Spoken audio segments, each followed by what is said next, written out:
Beware of sin. We need to think about how bad sin is. We need to see how bad our sin is. Now, we're aware of how bad germs are, right? Looking out here, there's a germ cleaner dispenser right there and one right there on the wall. I mean, yesterday we were coming home from Chicago, dropping our son off in the airport, and we stopped somewhere. I couldn't believe it. On the sink in the men's room was a soap dispenser. On the mirror was a second soap dispenser.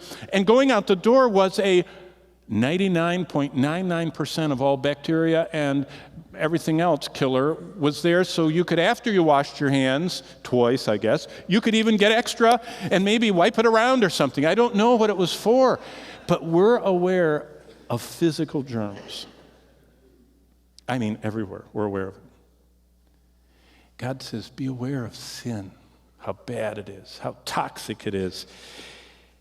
Sin separates humans from God. Sin is thus humanity's greatest problem.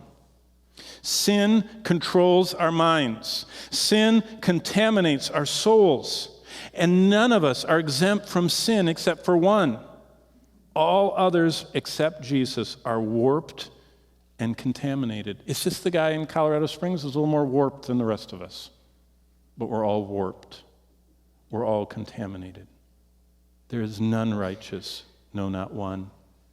Sin is behind every evil in society and in our lives. All pains, all unhappiness originates with sin. Sin produces guilt, sorrow, despair, finally, if untreated, damnation. Sin is at the heart of every lie, as well as all immorality, all pride, all rebellion, all untruthfulness, and every murder. Sin brought sorrow, sickness, and death into our world, and only God can forgive and heal our sin-infected minds. That's why verse 12, go back to verse 12.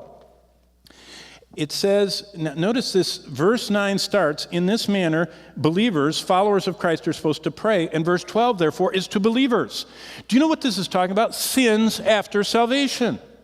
Verse 12 is, after I've been completely forgiven, I'm supposed to, with every time I sin or am sinned against, seek your forgiveness, O God, and forgive those around me.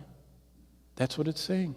This is for believers, and it's post-conversion sins. That's why Jesus says we are to ask God to forgive us, because forgiveness is to be at the heart of who we are. We are forgiven by God for all our sins. Therefore, we can never stop forgiving others.